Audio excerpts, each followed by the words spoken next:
everybody. Welcome to another episode of What a Hell of a Way to Die. It's Francis and Nate back for another Dad Chat. Nate, you've been on vacation, man. How was that? Well, it was the first time I went on vacation. I mean, I think the first time Cynthia and I have gone on vacation since 2021, and definitely the longest. Like other than this, I think the only thing we've done since pre-COVID was just like maybe long weekends or like a weekend. Yeah. So this was Monday to Friday night, and I didn't bring my laptop, which is the first time. I mean, since I can remember. Like, frankly, It's the first time I've gone on. It's the longest I've gone without a work laptop, basically, since I left the Army. The longest I've gone like on a trip without taking my laptop, I think, except for like Army schools where you weren't allowed to have them. Basically, ever since I got my first laptop, I think. Yeah. So yeah, probably almost 20 years. So yeah, it was good in that regard. Look at that. Well, you got a little color to your face. Looks like you caught a little sun out there. I did, but I got really sick, which was a funny thing in its own right. That seems to happen to you a lot. Well, here's the thing. I've been getting sick this year, obviously, because my daughter started daycare, and that means she's always in daycare getting exposed to stuff and bringing it home. And it's tapered off a little, but for the first couple months, it was constant. I mean, we didn't get a break from it. And it was funny because before, when things were a little more settled down, and it was before I came back to work, I was taking her to like baby swim class stuff. I mean, it was just like water familiarization. But it was a thing we enjoyed together. And I met, there seemed to be an overabundance of French people who took their kids to these classes, like French people in London. And because I met one who recognized me, that she would speak to me in French. And so all the French people would be speaking to me as well. And I met this woman and she was like, yeah, my son just started nursery at 6 months. He's 9 months. Prepare to get sick nonstop. Yep. And I knew people had said this, but like it happened instantly. So this time our daughter didn't get sick. Cynthia and I both did. I got worse than her. Don't really know what caused it, but I had the old Montezuma's revenge, except we were on the Canary Islands. So I don't know, General Franco's revenge, the Guanche revenge. There's a pike in your guts no matter what. Well, I also think there's a degree to which anytime I'm not that bad, but my stomach is worse than it used to be in terms of like being able to survive whatever. Like I love seafood, but I have to really kind of avoid all but a little bit of it for risk of it just causing problems. And I think mostly because I don't eat it that often. So it's like a big shock when I do, unless it's like, tinned fish or white fish or like salmon or something. Right. It's not something our pasty white bodies are used to, fish in a can. Right. But also it's like, I am descended from people who loved all butter everything because that was basically the only cooking fat they had. But what I'd say is we were in a resort with buffets, so I don't know if it was like a cross-contamination thing. I couldn't tell you, man. What I can say is the funny part of the story, there's two funny parts of the story. Number one, pharmacies in Spain and fake pharmacies in Spain use the same signage. And when I say fake, I mean ones that only sell homeopathic shit and therefore don't have to have any actual trained people working there. Which I learned the hard way when I spent 50 euros on medicine for diarrhea and dehydration. And the ORS packets were real, so I will credit them for that. 2-star review on Google, I suppose. But the anti-diarrhea medicine was woo shit from Italy that was like, restore your gut health balance with fucking, like fermented milk aminos. And the painkiller, which was completely styled after a British brand of ibuprofen, all the design stuff, everything was the exact same, except the name was slightly different. It was what I was effectively call curry pills. It was pills with like turmeric and like willow bark and shit. Not what you want. So you went to an apothecary. Yeah. Was there a witch stirring a cauldron in the middle of it? No, but I spoke to the lady something? in Spanish, and her Spanish was worse than mine, and I realized it's because she was Indian. And then we started speaking in English, and she was like, yeah, this stuff is like, this is all blah, blah, blah, blah. It was all very convincing. And the sign said, pharmacia, and had the big green fucking cross like they do, like European pharmacies typically do. But it turns out that I then checked the Google reviews later and everyone's like, yeah, I came there to get like baby aspirin for my daughter or something. And they sold me like echinacea syrup for 17 euros. Like it's all woo shit. It's all bullshit.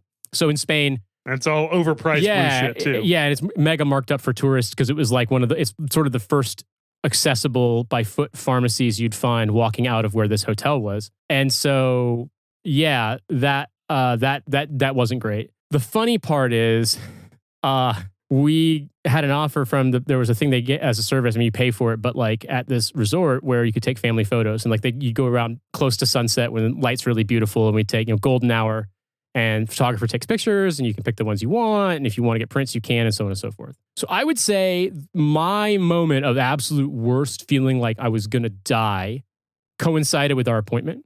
So we got family photos taken while I look like I'm about to fucking collapse.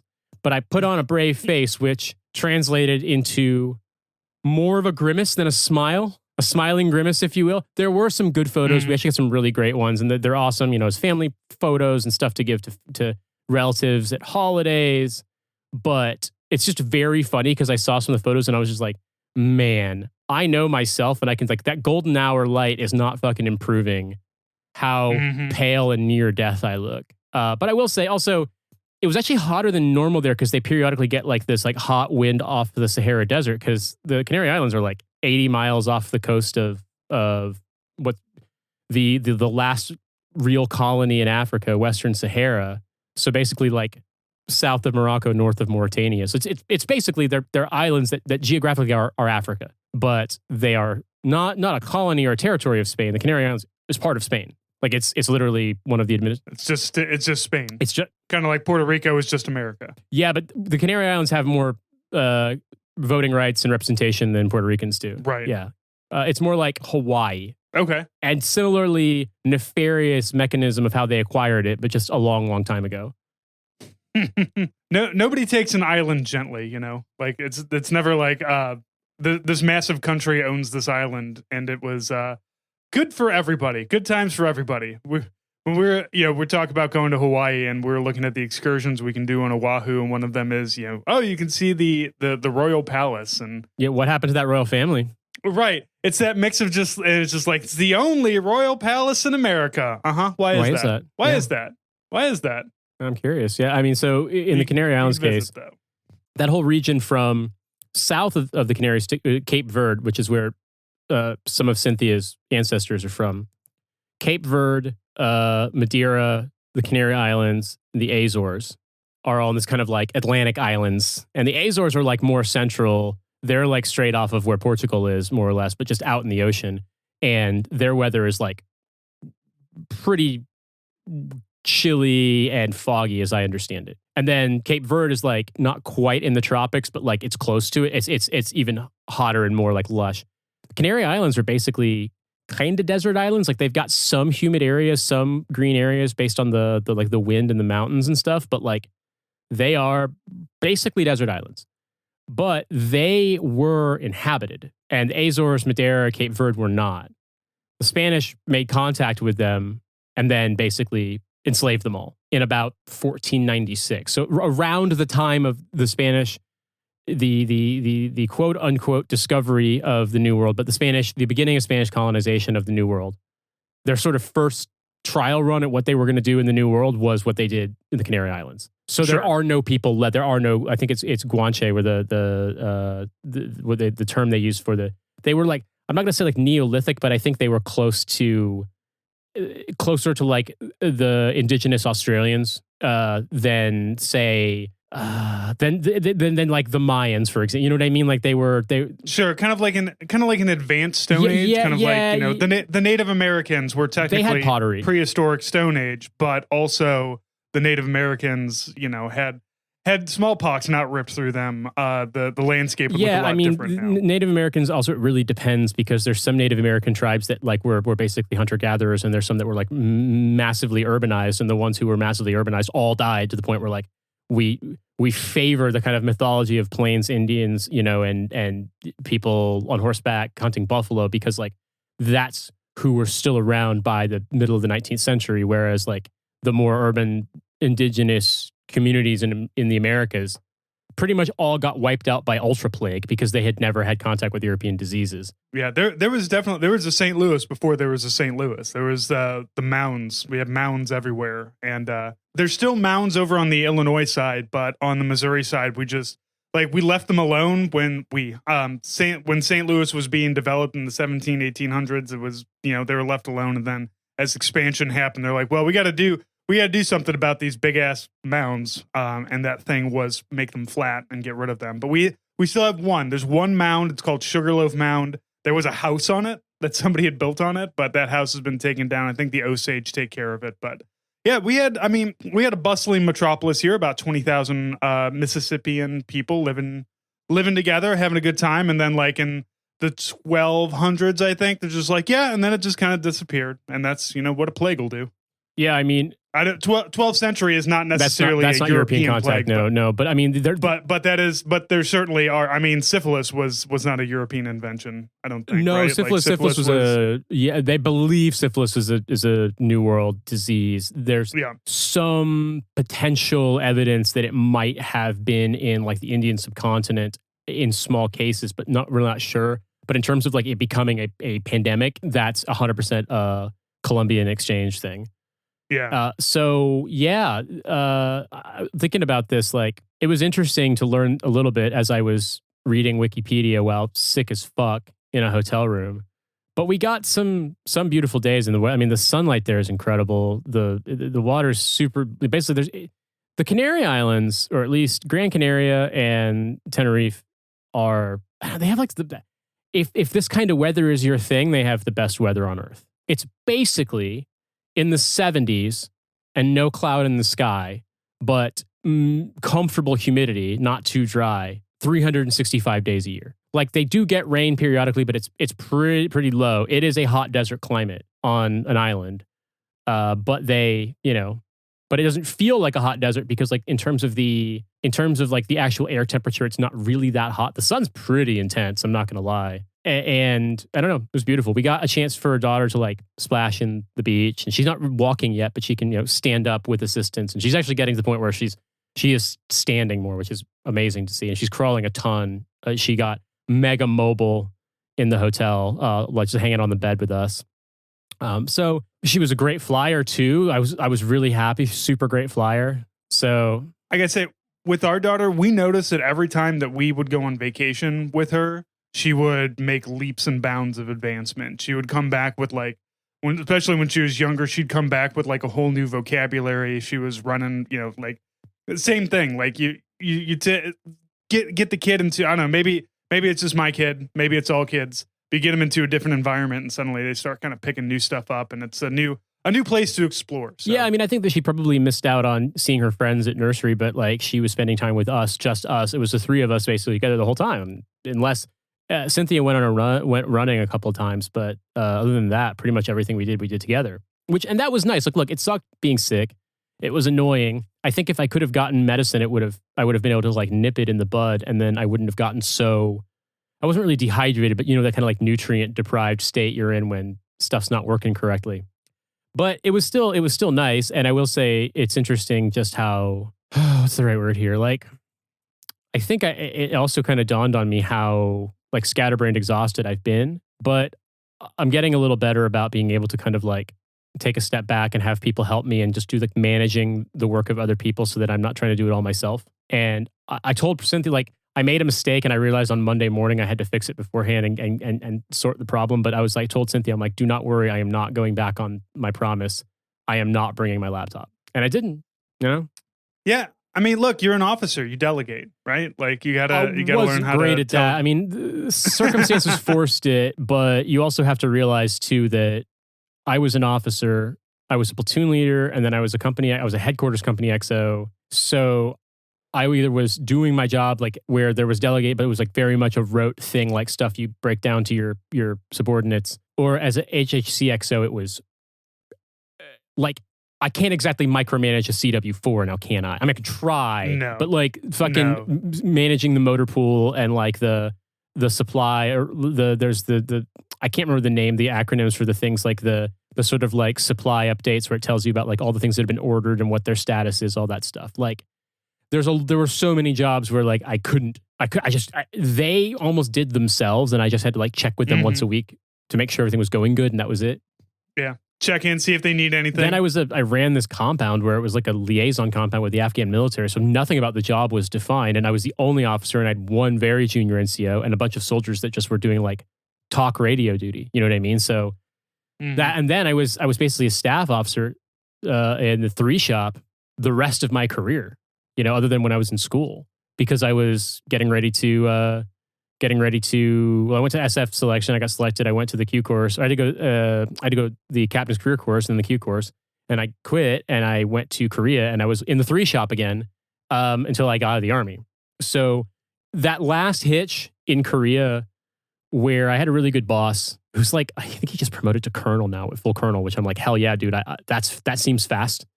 The guy was like he was a company commander in Iraq in 06. So he would have been like, you know, a couple years in the army. He probably commissioned around 9/11 or right after 9/11.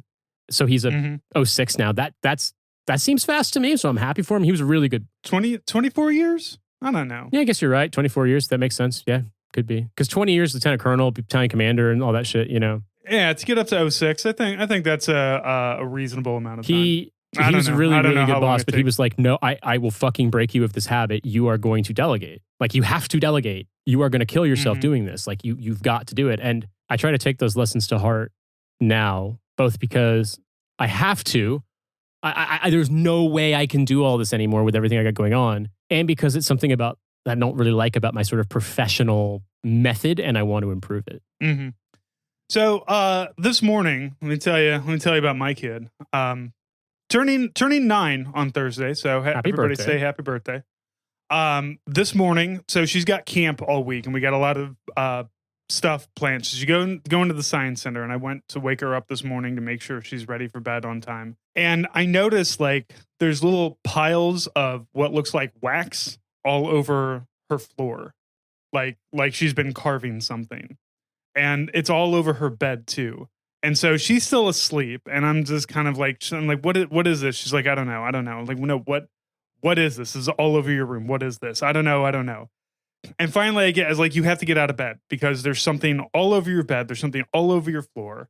I don't know what it is. You apparently don't know what it is. You got to get out. And she finally got out of bed, and I reach into her bed, like under her pillows, and she's got books. She's got snacks stored under there, like some fig bars, like Fig Newton fig bars things. She's got one of her little logic puzzles stored under there. And I was just like, okay, fine. I get it. You've been we put you to bed. Lately, we put her to bed. She's like, oh, you don't have to check on me. And like, which is immediately a red flag. But, my thing is like, I don't care. As long as you're quiet and you're getting the sleep that you need, I don't care. Like, as long as when I need to wake you up at 7:15, you get out of bed, perfect, fine. But the food there and then the wax, and it turns out that she had been like, just like carving up this like wax candle that she had, but it wasn't even a candle. It's like an electric candle, right? So like it's a candle with a battery and a fake flame, but it's still made out of wax, so it gives you that wax feeling. And she had been, I guess, as a fidget, like using a mood ring to chip parts of it away in her bed, just like as a fidget in bed. And it's just everywhere. It's all over. It's just these little hard bits of wax everywhere. So that was my fucking 30 minutes ago dealing with that. And then, having to be like, look, you don't eat. Like, I wouldn't mind so much her eating away from the kitchen if she ever threw her wrappers away. But she doesn't. She just kind of throws them on the floor or leaves them. Like, I one time found like 3 wrappers stashed in her bed. And it's like, you're going to get bugs in your bed. Like, I don't think you understand how fucking gross you're being, child. Like, this is disgusting. You cannot have open food containers in your room. Like, I don't want you to be an enlisted soldier. Like, I want you to be just a normal person that if you had, like, I get it. She needs fidgets sometimes, but and like I said, she has these logic puzzles. They're great. They're great fidgets for her. But like this thing of picking all this stuff apart, like almost, because you gotta, like, I'm trying to get out of bed. And I'm also looking at my wife being like, I have to go record in 10 minutes. Can you deal with this? Oh man. Yeah. So, and then she feels, the kid feels real bad about it. She always does this, like, you catch her doing something that she shouldn't be doing. It's, oh, I'm the worst. I'm a terrible kid. I'm this, I'm that. I'm all these things. And like, which is like the first couple times that happened, you're just like, oh, I feel bad because she feels bad. But then like you realize, no, she's just doing this to like get out of like us being mad at her. I feel, and maybe she does. I do feel like I do feel like she does feel bad when she gets caught because she knows she's not supposed to do these things. She has terrible impulse control. Sure. But which she's is 8, like almost 9. So, I mean, you learn it. I know. I hope, because Lord knows her mother and I were both alcoholics for a good number of years because of our. Well, I mean, when I control, was her age, I won't go into detail, but I had some kind of like obsessive habits, and I think they passed. I think that like stuff that was kind of like compulsive behavior with just a variety of things, stuff that I was like doing a lot and getting in trouble for doing at 9. I wasn't doing. I just wasn't that I'd been like had it beaten out of me or anything. It just, I mean, there definitely got punished and got kind of embarrassed, but it was more that by like 11, I just wasn't doing it. Like I was interested in other things. You know what I mean? Like I do think some of that is like brain development. Obviously, you know, I'm just saying this because I was a child with apparently with undiagnosed ADHD. I mean, we're old enough that like diagnoses for it did exist, but you had to be like about to be fucking expelled from school before they were giving you the diagnosis and putting you on Ritalin. Right. Like I knew one kid growing up for all the times when I was school in America that I knew was on it until like I got to Indiana. So like by the time that I was, you know, it was in the mid 90s when I was in middle school. Like it just wasn't as common. In New Mexico, like where I went to school was a really poor area. So like, you know, in the sense of being able to go to a private psychiatrist, you know, a child and adolescent psychiatrist and get the meds and stuff, like I got to be real with you. Like the people in that part of Santa Fe who could afford to do that wouldn't have sent their kids to El Dorado Elementary. So that's just like, they didn't know about it. But what I'm saying is that like I had some of these behaviors, not the same, but similar sort of compulsive things. And I did kind of grow out of them, but I'm sure that doesn't mean they weren't annoying. And yeah, and like I obviously we get mad and we get irritated with it, but at the same time I do, like I said, I understand that a 9-year-old does not have the same brain development that I do, but like, you know, I got to clean that shit up. Well, no, she's gonna clean it up once they get back from camp. Her and her mom are gonna go. Like, and the other thing is we just went through a period where we had one of our cats peeing on everything. So like, we're just trying to be like, look, you've got to get stuff up off the floor. The cat's going to pee on stuff if you don't.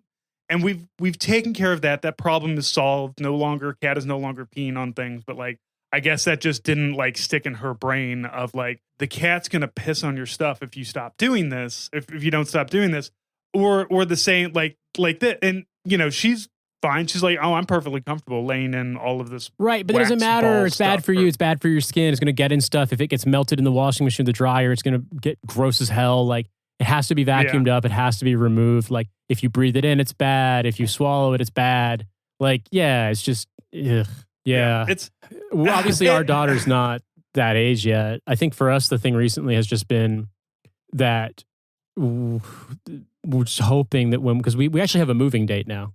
Our visa's got approved and we're moving down in the middle of August. So, oh wow. So yeah, they want us down there basically ASAP. Our landlord wants us out ASAP, even though our lease doesn't expire till November because she wants to have renovations done so she can sell the house.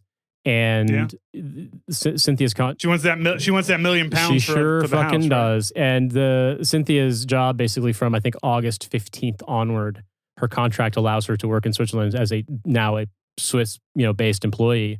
So we basically the week after is the week following that date is the week after I finish a bunch of like live show engagements I have to do with Kill James Bond and with Trash Future in London or in the UK. And so once that's done, basically, going down, we got a temporary place, paying through the fucking nose for it because it's like double normal Geneva prices for an apartment. But like at least we've got a place that we will be in for 2 months, so we don't have to worry about like hotels and Airbnbs and shit. And so we got that, and basically, I've already managed. I have to sign the contract, but I've got a storage unit in Geneva, and so basically, as soon as we get down and we get through the whole process of doing biometrics registration and getting our permits, like our residence permit cards, then I can always leave the country, but I wouldn't be able to re-enter without some real hassle if I didn't have my permit.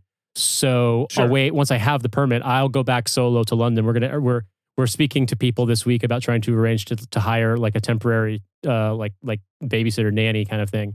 And that's also going to cost us a fucking arm and a leg, but like that's just the nature of what's happening. Like I've known we were moving down there for 2 years, and so I've just been saving every time I can because I knew it was going to be expensive. But I'm going to come back solo and handle the movers, and then disposal of stuff we're not taking, donations, whatever, and clean up, and then hand it back over to the landlord, and then get the fuck out, and then we live in Switzerland. So that's the game. Well, that I hope that the move goes smoothly for you. I know that there's a lot of live shows coming up too, so you're going to be doing a lot of traveling. Yeah, I'm traveling this week. Actually, I'm traveling on Thursday to the Netherlands, and we're doing a live show for Lions on Saturday. And then I come back, and in August I have a Friday, Saturday, Sunday night engagement with Kill James Bond, and then the next Wednesday, basically like 3 day, because so Monday morning, Monday I've nothing, Tuesday nothing, then Wednesday I've got to be in Edinburgh for the Trash Future live show, which is at fucking almost midnight. So Jesus, my flight the next day I think is in the early afternoon, which is good because I'm going to be exhausted. And then I come back and basically we start packing our suitcases and stuff that we need, and then Monday we fly, and all three of us. And basically once the move and stuff is done, once everything's packed out, like I'm just going to have them move it down to a storage unit, and until we can get our own place, like a permanent place, or a long-term rental, and then get moved in, and then I'll start looking into the shit I need to do for registering a business, because it's more complicated there. And because we can just take an eye test and show them our American driver's licenses, and they'll just give us Swiss driver's licenses. We can get a car, so we're talking about what kind of car we'll look into getting that too. So hopefully by the end of September, we're like completely peasy clean on the move out, and everything's done, which is crazy. But yeah, it's finally happening. I tell you, the thing that you guys really have going for you is you're not trying to buy and sell, because like moving, I always think moving is such a huge pain in the ass, because the last couple of times I've moved, there's also been house sales that have been involved in it, and that shit fucking sucks. If it's just pick up my stuff, put it in a panel van or a box truck or whatever, and move it to another place, and then spread it all out in the new place, that's a lot easier. But man, like, and coming into our house, when we bought our current house, it was like, okay, now here's all the shit that we have to, have done to the inside of the house that goes along with the, we got a house for really cheap, but then we had to dump $30,000 into it, over the course of 3 or 4 years. So yeah, but moving to a different country though, that's got to second time in 6 years, but this time it's with a baby, so it's even more complicated. The good news is I've got a good friend who's a Swiss French guy. And he actually told me he's got that day off, so we arrived, so he's going to come help us as well, which is such a relief, because I'm going to have to, the landlord of the temporary place has been really great so far. And one of Cynthia's really close friends from work lives like 10 minutes away. So that, from where we're staying, so that helps a lot.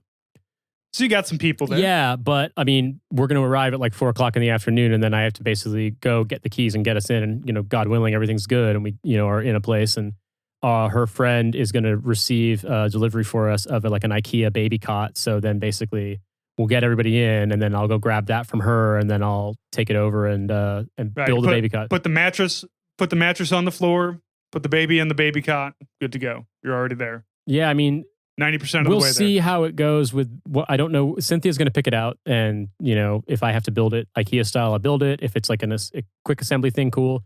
We had one in Spain in the hotel that was actually it was great. Like it was like a mesh sided one. And they didn't have fitted sheets for it, but so technically speaking isn't quite safe sleep, but it was fine. And she loved it. She was really comfortable in it. She slept great, but also she could sit up and play in it. And so if we really needed a break from, or something had to happen really quickly, I could put her in there seated up with her toys, and she wouldn't flip out. And also she wouldn't, in her current bed, the problem is that it's it's a smaller, narrower crib, and it's got wooden sides, so it's if she does her melodramatic flop to the ground like she loves to do when she's I'm being insufficiently served, she could bang her head, and that's not good. So she's getting better about that, though. She's getting better about the conception of what's going to happen. She loves scaring the fuck out of us, crawling fast to the edge of something. But she seems a little hesitant to fall off now, whereas before she would just roll the fuck right off. Right. Well, you only need to do that once. Be like, okay, maybe I don't do that anymore. I don't think they learn that fast, though. You know what I mean? If they do that as a 9-month-old, that doesn't mean they're going to at 11 months, they're like, oh, I've learned to not roll. They just keep fucking rolling off shit. One thing that was great that we had when our daughter was younger was a portable baby jail, as we called it, which was like a pack and play. Yeah, a pack and play, like a but much bigger. Like it spread out probably about twice the size of a pack and play, and it just had like whatever, like the bottom of a tent, whatever that thin fabric is, whatever a tent is made out of. Right. So instead of having a mattress or anything, so it all collapses down, and also you can go somewhere, pull it all out, throw some stuff in there, throw the baby in. Baby's not going to go anywhere. Baby's happy because baby gets to hang out and be around everybody and has all their cool stuff, but they are in baby jail, and that makes it a lot easier. Yeah, we have lots of different things. We make the joke, we call it baby jail because she starts getting very, very irritated when she's put in it, as in like a holding area. Sleeping fine, but like when she's awake, she's like, you definitely get to, you learn like, I need something badly, like I've pooped, or I'm hungry, or I'm lonely, crying, and then they're just angry. There's like angry crying, like how dare you? Right. She's getting a lot better at making sounds too, and like she likes playing this game where she'll make a sound and kind of make kind of like if I make it back to her, then she'll make a different sound, and we'll play this game for a while. And like sometimes if I like draw the sound out, like if she goes ah and I go ah like that, then she'll mimic that too, which is really cool to see. Like it's not just me just making sound, like she's not just laughing at me making sounds back at her, like she's actually like something processing going on. It's cool. You see these little connections. There's a game happening. Yeah, she and I have played these little games even since she was really, really like 2-3 months old. They were a lot less complicated back then, but there would be a game we'd play where she would stare and I would stare, and I'd make this like oh really me, like innocent face at her, like wide-eyed face, and I would just go serious face, and we'd hold it as long as possible, and then she would go make like a chomp face and like like kind of like dive bomb on me, and we would just do this back. I can't really get the prompt for her anymore. I think she's forgotten it, but like that was a lot of fun, with like basically newborn. Mm-hmm. Yeah, I'm sadly at a point now where I remember things that my daughter doesn't. Like she created this this little foam, like you can get like stickers, but they're foam, so you can like build a little character. And she created this like it was an egg. And she put a top hat and like a mustache on it and some glasses, and she didn't necessarily have the word Humpty Dumpty, so she called it Hunker Unker. Oh, that's so cute. And yeah, and she gave it to me, and she must have been like 2 when she gave it to me. So it's always been like in my shipping area downstairs. I always have it stuck up onto something. And then like I don't know, a couple months ago, she was downstairs and she pointed at it and she's like, "What's that?" And I was like, "Oh, you're breaking my heart, child." No. Yeah, but now she gives me she gave me a Pokemon card. She gave me one of her Pokemon cards, which like I know that it was not a difficult thing for her because it's a Magikarp and it's pretty fucking useless. But Magikarp has always been one of my favorite Pokemon, so she's like, "Oh, I'll give you this." She gave me a little protective sleeve for it and everything and everything and all that. So she is very generous in a lot of ways, but yeah, she doesn't remember the things that I do, and I mean, it's fine. It doesn't, it's not like I'm just like, how dare you forget these things you did when you were 2, but it does, it is the long step of time and how it keeps going. As Smash Mouth once told us, the years start coming and they don't stop coming. So I don't remember anything from when I was 2. I mean, I have maybe one very vague memory of where I think, but it might have just been like a dream where I invented a memory of being in my crib or toddler bed when I was 2. My earliest memories are from around my 3rd birthday, but they're really, really faint. I mean, I have a vague recollection of my 3rd birthday party at Chuck E. Cheese because there was like some other kids we lived on base at Fort Ord, California. I can remember what the cake looked like. And I can remember my earliest clear memory is sitting in my bedroom with like a kid's cassette player playing this tape where it was like one of those songs where you can buy the song for your kid's name. And it was like, "Nathan, it's your birthday," something like that. Yeah. That's my first recollection was sitting on the floor next to the bed playing that and this weird goofy, "My name is Zoom and I came from the moon." No, "My name is Zoom and I live on the moon and I came on down just to sing you this tune, Nathan, it's your birthday." Yeah, that's so that would have been 1987. That's the earliest memory I have. But before that, nothing clear. And to be honest, when I try to recall things from that, then like it's really faint. Like I can recall, like I said, that moment, and I can recall Christmas that year because we got those little scoot skates, which apparently are terrible for kids, like orthopedic health. And then it's all kind of vague. There's a couple of things. I remember my 4th birthday. I don't really remember Christmas that year. It's all super vague. And then I can remember my dad deploying to Panama and him being gone. Yeah, it's all super, super, super faint. Yeah, most of my memories are based around like the house that I was living in at the time.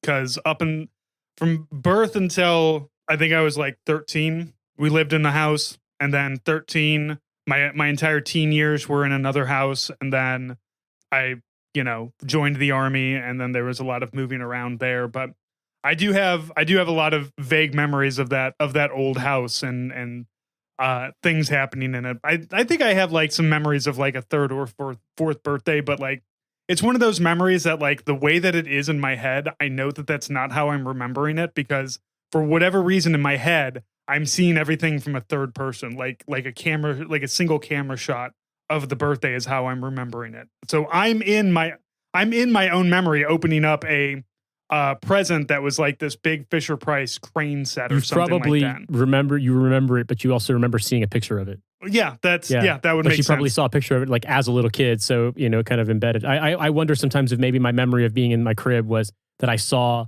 like a photo of me in my crib that my mom might have taken, but like maybe when I was a little kid when they had a slide projector and I messed around with it and was like looking at some of their slides because they've got so many photos of me and my brother. Mostly my brother. Do you still have those slides? My parents do, yeah, and they haven't looked at them. I have art projects for those. Like I'm working on an art project. So I know you're probably not going to be in Indiana in a while, but if like you want a now Minnesota, but if you want a because what I've seen, and it's one of those like it's on the back burner because I've got so many other projects going on, but I picked up a bunch of like slides that somebody had given to the secondhand store. And so I bought some lamps, and what I'm doing is I'm changing the lampshades into slide collages so that when you turn the light on, you can see all the slides. I'd actually like to keep them and get them digitized. It's just a matter of getting them and figuring out what the best way of doing that is.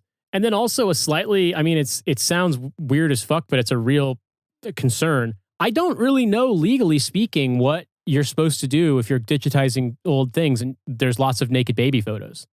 Like, you'd think, okay, this is so obvious what it is, but also, like, laws have changed, and I think there's a certain degree of, like, concern around it, and I genuinely don't know. And it's not like something I want to be, like, fucking Googling, like, is it legal to have naked baby photos? You know what I mean? Like, right. But I've held some of the slides up, at my parents' place into the light and looked, and, like, yeah, a lot of them are like my brother when he was probably 18 months old running around naked in the backyard and stuff in Germany. Right. Like, so I don't know. It's one of those things where it sounds weird, but I genuinely, because I have no idea, I don't know, like, and also it's like, okay, I don't think you're gonna go to fucking jail for it, but like, would they be confiscated? Would they be destroyed? Is the law that they have to destroy them? You know what I mean? Like that kind of a thing. So if I send this stuff off, are like my parents' old photos gonna get destroyed? Like, I don't think they really care that much about specifically the naked baby photos, but does that mean like all of them are gonna get, you know what I mean? Like, I genuinely don't know. Mm-hmm. If you're an expert on this, don't Google it. Please don't Google it. But if you're an expert, let us know, because I would love to know, because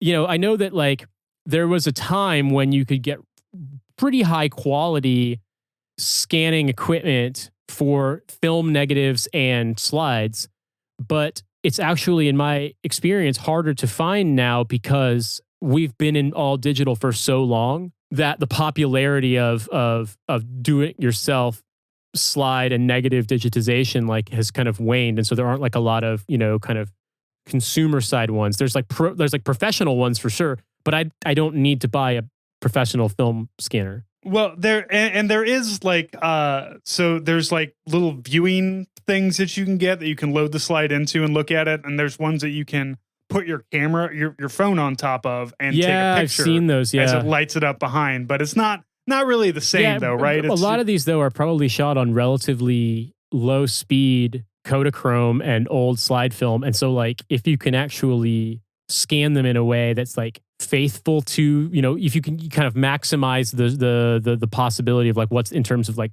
of capturing it, I imagine these would be absolutely beautiful photos. Now, they might not be fucking in focus because this is so long ago. my mom or my dad was shooting these on a single lens reflex camera that was manual focus. Back in the day when like it was literally, you looked through the viewfinder to make sure it was in focus and you did your best. And you also had like a little meter that looked like a fuel gauge that would tell you whether it was over or underexposed. And they're trying to follow around little kids and moving around like little kids and get them in focus. So I don't know if they're actually, well composed, but I think in terms of being like the level of detail, these are almost all of these are photos I have no recollection of ever seeing. So I really would love to see it because, it's like, I don't know what the house they lived in Germany where my brother was born looked like. I don't really have very many memories I have no memories of our house in Kent outside of Tacoma when I was born. I mean, we went back there once when I was like 4, but I don't really remember anything about besides like kind of the outside. You know what I mean? So I would love to see that. Like I love kind of especially if you can get a good scan of these things, like I'd love to see like, those details like that could be really interesting. And a lot of photos that I would have probably seen the original prints, but we've since lost the prints, but we still have the negatives from like when I was, like your daughter's age or a little younger. Yeah. Yeah. That was always great. You get your pictures. God, we sound so fucking old. You get you take your pictures down to Walgreens and you get it developed and they give you your pictures and then like a whole bunch of negatives so that you would have get them get reprints made. Yeah. Yeah. You can get them. They're giving you your film back, but now it's been processed. So, it's not going to fucking. Right. It can be in the light. It can be in the light. Yeah. Yeah. I actually, my high school newspaper and yearbook were pretty slow adopters, even for like the really, really basic digital cameras. So when did they get them? They weren't really using them until a decent while after I'd graduated. And so all of our, like, if it had been up to our yearbook director, we would just fucking, every single photo would have been film. We shot a lot on black and white film and developed it ourselves. So I learned how to develop film in a darkroom, in high school. I was never really good at, I was never perfect at the winding and loading it in order to get, and I think drying, I always seem to have mistakes. Sometimes I got lucky, but I was never like super reliable at it. But it was cool to learn. And yeah, so that was in 2002, 2003. I was shooting on black and white film and developing it. And yeah, like you talk about old houses. Like I can recall, I don't really remember much about our house in California. Our house in Rhode Island was also an on-base house. I know our house in California is now part of a MOUT site at fucking what used to be Fort Ord. Military operations your house in urban get terrain. The door kicked in. Yeah, people are kicking in the door of my old childhood home on Cannon Road on fucking what's it called?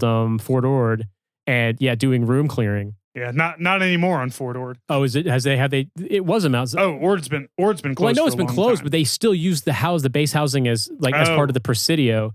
They use Ord as a Mount site, but like most of it's been decommissioned, but they kept some of it. But the actual base, well, maybe. Yeah, that's all gone. Like, cause like when my dad was there, it was the 9th Infantry Regiment, and they have 1 battalion in Korea, and then 3 battalions and all the support battalions on Fort Ord. So like that would have been a pretty decent sized base. And it's just that land's too damn valuable. Can't be having a nice Army base. Navy bases will let you have nice ones, but Army, fuck no, can't be nice. No, well, we gotta fill it with so much explosives and lead that it becomes a super fun site. Yeah, exactly. Kind of what happened to Fort Ord. Yeah. In a state with I don't know how well enforced it is, but at least pretty clearly defined environmental laws.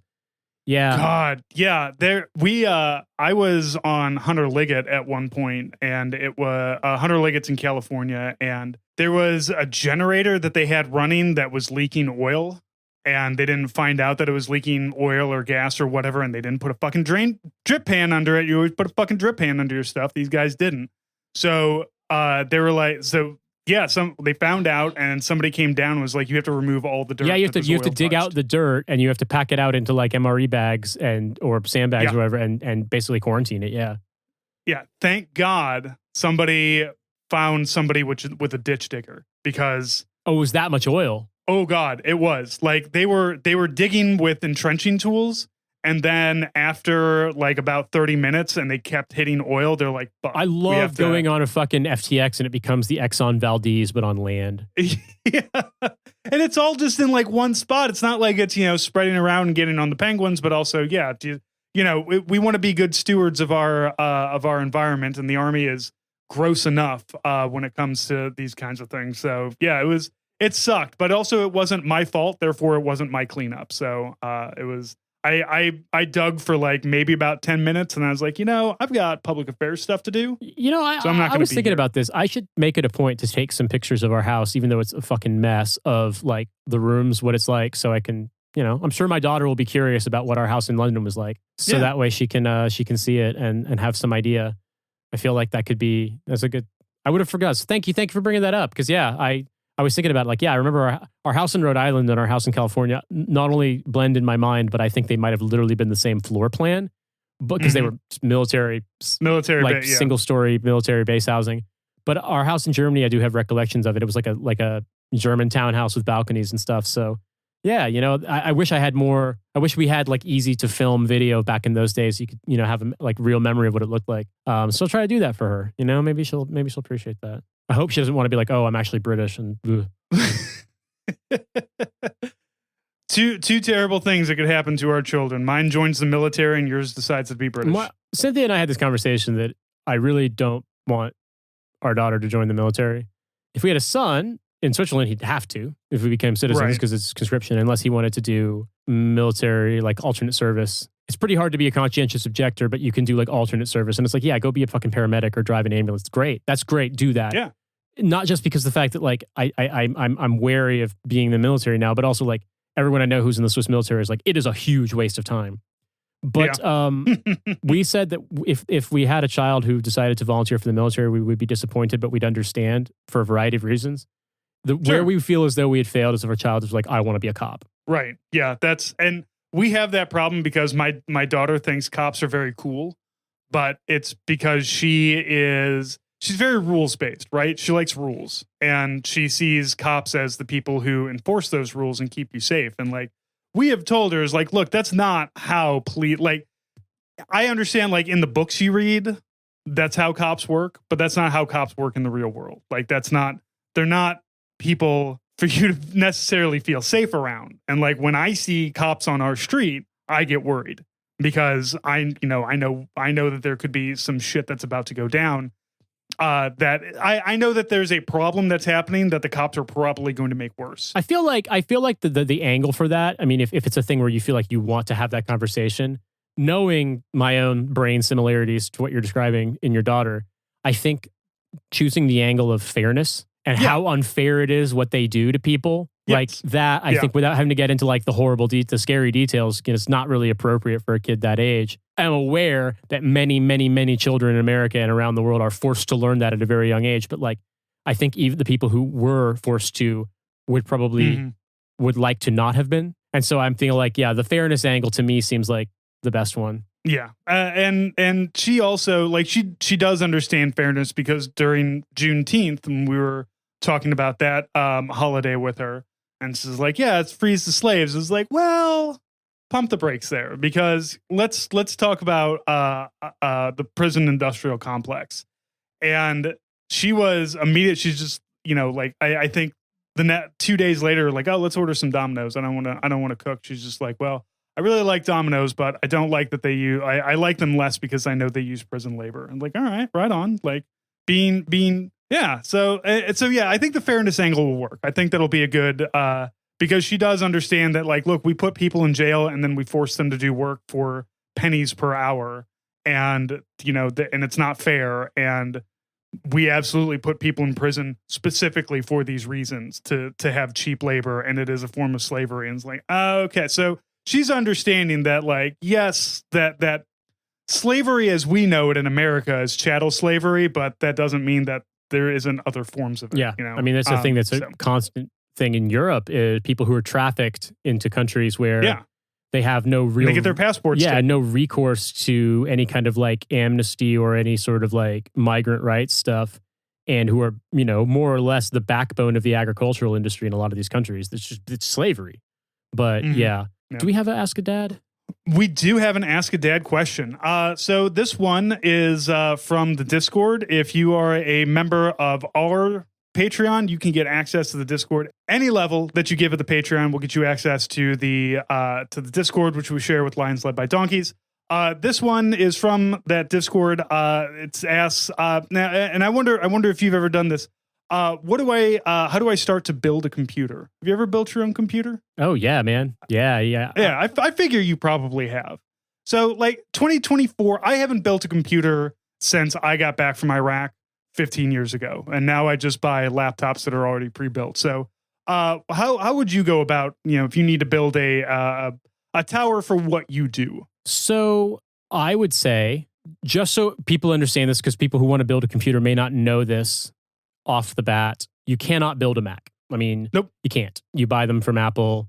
It's just you're building a Windows machine, or if you want to go hardcore, like a Unix or Linux machine. Linux.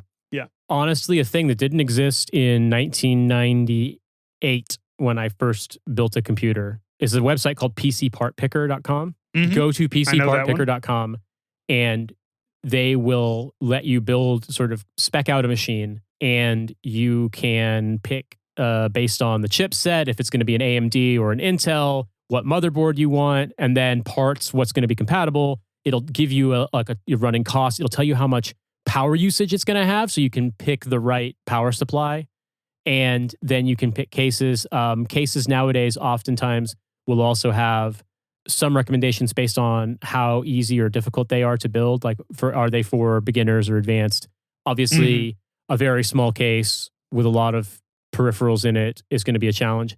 The funny thing is we don't really have as many sort of mandatory peripherals that we used to have in the olden days, because you used to have the disk drive and the CD drive and maybe a zip drive and the separate modem and all that stuff. Mm-hmm. And the hard drive that was going to be like a 3.5-inch SATA drive. Those, we don't really have that anymore. But what you have now in terms of what people use computers for a lot is your GPU, the graphics card, which will have its own central processor and its own heat sink and fans and coolant, all the shit. It takes up a lot of room. So that, and then all the little cables that you have to connect for things like the case, USB ports and power and LEDs and so on and so forth. So getting a tiny case as your first PC to build, not a really good idea. I would say go to PCPartPicker.com and spec something out. And then when you build it, I have found that if you have time and room, it's worth doing this to build it. If you want to, you can build it with the open case, or if it depending on how it fits. If you can do it like with you typically use metal standoffs to mount the motherboard onto the case. You can do that, but leave all the other sides of the case open, etc. And you can more or less bench test all the parts. You can put it together, and you can make sure that you get Windows installed and everything's working, connect to the internet, Bluetooth works, Wi-Fi works, all this stuff.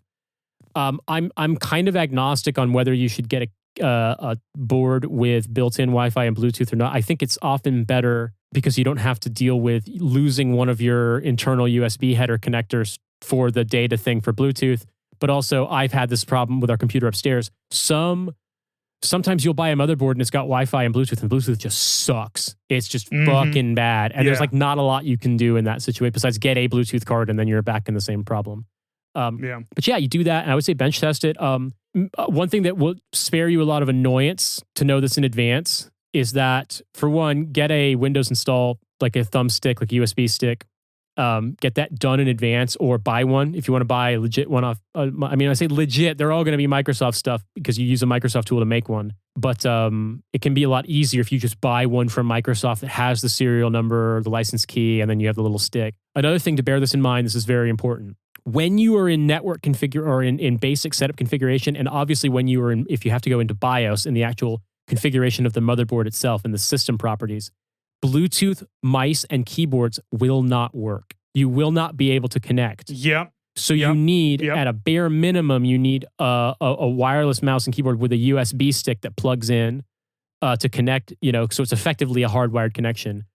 I have it as kind of like de rigueur at home and in the studio. I just know where I've got like a cheap Amazon USB plug-in keyboard and mouse because it's just you'll spare yourself the annoyance of being halfway through a thing and then you can't get through the Windows install. You can't get through BIOS. You can't get because in the variety of things without going into too much detail. So have that. So yeah, I would say from the top, use that website pcpartpicker.com. It's pretty accurate. Understand that you probably, if you have space to try to bench test it, that'll make your life easier. And make sure that you've got a USB. You've got the Windows installed media, which would typically be a USB stick, but you can, if you want to get crazy with it, you can flash it to a hard drive. I believe it's been a while. You can definitely, I just do it with USB. If you want to go old fashioned, you can burn a fucking Windows boot CD.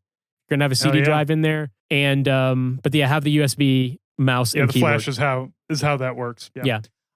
If you have a micro center nearby, that's how I built mine. And it was great to be able to walk in and say, hey, here's what I'm trying to do, because the great thing about micro center is that everyone's staff there are huge nerds. It's not like, office. It's not like Staples or Lowe's or whatever, where you go in and, there's a chance that the person who's working the aisles might know what the fuck they're talking about, but there's also a very good chance they don't. But you work at Micro Center, those guys knows what those guys know. I bought stuff from Micro Center before where they there was actually a Micro Center in New York, but I don't think I went to it, but I think I bought stuff from them and had it shipped to me. Yeah, one of the great things that Micro Center did too is because I went in, I bought all the pieces. I'm like, yes, I want to put this together. And the guy's like, look, for $20, $20 extra, you can leave the case, the motherboard, and the processing unit with us, and the heatsink. And he's like, we'll do all of that. We'll make sure that it gets put on. The heatsink gets put on correctly. Yep. We'll make sure that the thing goes on. We'll do the post. We'll make sure the post power on self test is working. And because that's the first fuck up. And that's like if you bend a pin on that thing, you're fucked. Yeah, and that's a multi-$100 thing. So they're like, for $20, we'll do it, and if we fuck it up, then we'll get a replacement for you for free. So I was like, all right, you do that. A couple of things also. I think I just wanted to say this that you should bear in mind when you're buying a case. When you've picked out what you want, make sure that you can get the specs on whatever heat sink you're using, or if you're going to be using a I can't remember what they're called anymore, but like an NZXT or those kinds of things, like the ones where it's like a pump, like a circulating pump, those kinds of things. Make sure you figure out what the maximum height of your like the combination typically would be like a heat sink and a fan. How high is that going to be off the surface of the board, and what the maximum clearance in your case is going to be, because that will be listed in the case. You really don't want to be a thing where you can't. It's all sexy and working and wonderful, and then you can't actually close the case. You can't get it in. Yeah. Because the heat sink won't fit, or the GPU won't fit. I also would say one other thing too is don't be shy about getting some of those. Like, you can get them cheap as hell in a lot of stores, like 100 pack of those Velcro cable ties to just secure stuff together, because like it will become to quote Wesley Willis when he was in the famous song "Cut the Mullet." It will become like a rat's nest. It is bad. You don't want to be reaching in, sneaking your fingers underneath the fucking GPU fan, trying to pull out one of your header cables, or like, an LED pin cable, or I don't know, like what is it? It's not SCSI, but the SATA cables. If you are using a hard disk, like an actual 2.5 or 3.5 inch disc, things like that. Like, cable ties are your friend. Yeah, I have them all over. I use those Velcro cable ties, not even just for cables, just if I need to secure something. Another thing too, I would say is if you get when you pick it out and you're building it. I do this a lot because I've built all we bought our first Mac for TF because we're finally in Mac affording territory. But up until that point, every computer we ever had was Windows, and I built them all myself. And when you get I found it really useful to have on my phone PDFs of the motherboard manual and the case manual, because that'll give you quick reference for stuff like where certain pin headers are located, or bus connectors are located, and then also like what goes where, what size screw goes where, how to connect shit X, Y, and Z. Like it's all useful, and it's annoying to be flipping in paper manuals back and forth. So we live in the era where they literally just, the thing they send to the printer is the document they give you online, and you can read it. So do that. Yeah, and you can search a document online. And sometimes table of contents has little links. You click on the page and it brings you to it. Not always though. Sometimes they get they're too lazy to do that shit. And I'm sure Adobe's AI assistant crap doesn't actually do that for you. But yeah, do it that way. And then radiator fan blades will cut the shit out of you. Heat sink rather. Be careful. And don't forget standoffs. Because if you forget standoffs, everything will be great. And then it won't damage it, but it'll literally realize there's a short or a ground and it won't power on. Mm-hmm. And you're going to be disappointed as hell because you've just built an entire computer to turn on. Yep. Well, Nate, I appreciate you coming back. I'm glad that you had a good time. I'm glad that you got a little bit of vacation, even though you were sick. I'm sure stepping away from things was really great. Nate and I have a bonus episode that's up where we're talking about me moving to Indiana and why I shouldn't ever. We discuss a lot of different towns that will offer me $5,000 to live in them in Indiana, and honestly, not enough money to get me to move to Indiana. It's funny too because I assumed when Francis was going to do this, these were all going to be like mega podunk, middle of nowhere. But no, like they're like all of them were towns I recognized. Yeah, real cities and whatnot. And also, if you did not catch it in the last episode that I put up, we are going to be going through a bit of a brand change. We're going to be moving from What a Hell of a Way to Die to What a Hell of a Way to Dad. It's going to come with new website, but all the same content. We're not changing anything about what we're putting out, just making it a little bit easier. Making it a little bit easier that when I reach out to an author, that our podcast name makes a little bit more sense, I guess. I guess I'm going to have to do something like compose a new theme song and just basically do like an instrumental version. I am not singing Gory, What a Hell of a Way to Dad. That's just not happening. But we probably have to come up with our own lyrics for it. Yeah. And we can make a chorus by I will sing it multiple times and then we overlay them all over each other and then we can have something That's going to sound like the orcs singing from the animated Hobbit. Yes. Where there's a whip. Fuck it. Let's just put where there's a whip, there's a way. I'm sure that's going to get a copyright strike like out of fucking in an instant.